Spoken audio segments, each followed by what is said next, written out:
Well, this happened a lot sooner than I thought it was going to. The Pixel 4a has already been leaked. What's up everyone, my name is Rajiv Sinha, coming at you guys with my first video of the new year. Very happy to be back. I really should have released this a lot sooner, but unfortunately I've been a little bit under the weather like most people that I know, oddly enough. But I will say that it is nice to be able to breathe out of both my nostrils again, so I've got that going for me, which is nice. Speaking of, Happy New Year to you guys. Thank you guys so much for watching this video in the new year. That really does mean a lot to me. Before we get started on the topic of discussion, I did want to say that when I released my last video, I had 0.0 subscribers, and now I'm at double digits with 13. Now, I see you guys laughing in the corners, and that's cool. No big deal. I have no qualms about it. It's a pea-sized accomplishment. It is a grain of salt in a sea of pepper, a mere fart in the wind, if you want to call it that. But I am eternally grateful. So for those of you guys that did subscribe, thank you so much. It means the world to me. Now, let's get to the topic of discussion. The Pixel 4a was leaked by OnLeaks and 91 Mobiles on Twitter. Now, these are computer-generated graphics. They're not the actual physical prototype of the device, but if I were a betting man, I would absolutely say this is exactly what it's going to look like when Google releases the actual device itself. When it comes to specific design language, I will say just looking at it from the actual front of the device, like this, it looks shockingly similar to the Galaxy S10e. Not just in form factor, so to speak, but also with the single camera cutout. Also, the screen to body ratio, I will say that looks significantly nicer. Now, this is the Pixel 4a that I showed you guys in my last video.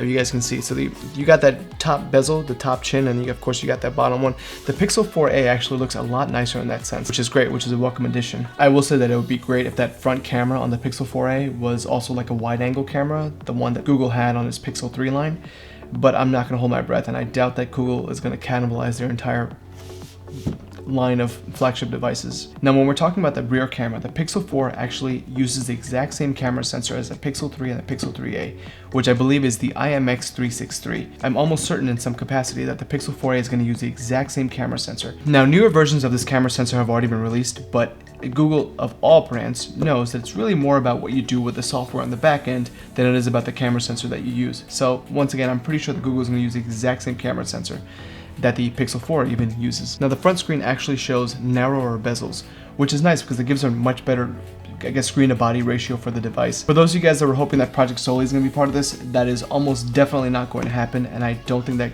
Google wants to put its premium features, if you want to call it that, into their budget device for 2020. So there are a couple of obvious things that we actually have to talk about with this device specifically. We know that it's probably going to be a 64GB variant. Google is not going to give a 128GB version, at least I don't believe so. On top of that, there isn't going to be any wireless charging or waterproofing. I don't think that's a shocker to anyone that this is a budget device, so certain things have to be scrapped in order to make ends meet in terms of price tag. I think that if you want to have more space, Google is going to just say, go with the Pixel 4. And I've recently learned there is not going to be an XL variant for the device itself. A little bit surprised about that. I think that people do want an XL variant, but I'm willing to bet that more people actually enjoyed having the Pixel 3a rather than the 3a XL. I had the XL, returned it, got the 3a. I think the 3a is a much more handier device, easier to fit in the palm. That's just my personal opinion. Oh, another thing. Google didn't unveil the Pixel 3a until May of last year. And they started shipping devices, I think, in the very beginning of June. We just got the leak for the Pixel 4a about a week ago, maybe a little bit less. So don't hold your breath for this to come out anytime soon. It's gonna be a minute, without a doubt. When we're still talking about the design language, on the rear of the device, it actually looks very similar to its bigger brother, the Pixel 4. And I think that's cool. I think that it's a iconic, so to speak, look for the phone. I think that if you were to see the phone and then you saw the Pixel 4 side by side, so to speak, you'd know that they were somehow inexplicably connected. I will say that although the design does look nice, I'm curious to know how much more money Google is going to be spending to make the design look so similar to the Pixel 4. Now, I only say that because I think that the actual design of the Pixel 3 isn't a bad design either. It really is just a camera bump and a flash. And that's okay. I'm not looking for anything fancy when it comes to a budget device, and I don't think most people are either. With the Pixel 4a, it looks very similar to the Pixel 4, and that's great. That's really cool. However, wouldn't you sacrifice in some capacity the way a phone looks for something like, I don't know, waterproofing? That would be pretty excellent. I'm not sure exactly how much Google is spending on their build quality or their build departments. Another thing that I actually wanted to mention was that Google ended up keeping the fingerprint scanner on the new Pixel 4a. Very similar to what you see right over here. I know some of you guys might be rolling your eyes at the idea of a fingerprint scanner. as if it's just technology of the yesteryear. I have no qualms with it, if I can be honest, especially on a budget device. I think that fingerprint scanner is an actually very effective biometric security system. I also understand that anyone who has your fingerprint could potentially get into your device, especially if you're asleep. So I'm happy that Google ended up keeping the fingerprint scanner and going with that route. This is slightly off topic, but I think it's worth mentioning. This year in 2020, Apple is going to release their iPhone SE 2. Now, if anyone knows what the iPhone SE is, it's sort of a budget device that Apple released. I believe they released in 2016 in conjunction with the iPhone 6s.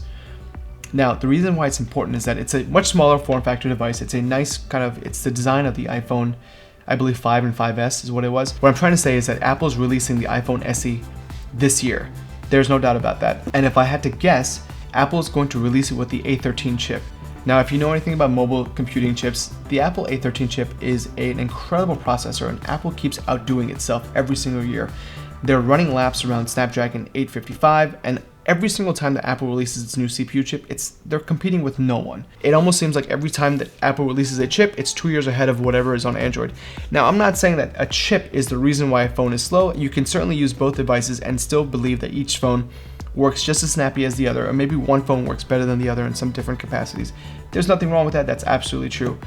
But with that being said, I think that having the ability to do the processing power that chip specifically has, the A13 chip, is incredible, especially what the Apple has been able to do with the iPhone 11. Now, the whole point of me trying to bring the iPhone SE 2 up is that Google got off scot-free in 2019 by releasing a budget device at $399. But in 2020, I think everyone's bringing their A game, Apple included, and I think that they're going to release the iPhone SE 2 at a very, very competitive price. Not as good as the Pixel 3a, if I have to be honest, or rather the Pixel 4a. Google needs to understand that they have some stiff competition coming up this year, and I really, really hope that they bring their A game into this party, especially if they want to expect us as consumers to be buying their Pixel phones for years to come. Anyways, guys, thank you so much for watching this video. It really means a lot to me. Once again, Happy New Year to you guys. I hope that you guys have a fantastic new year. If you guys enjoyed this video, please hit the like button, please subscribe. That would really mean a lot to me. Alrighty, back to the Theraflu. I'm out of here. Have a good night.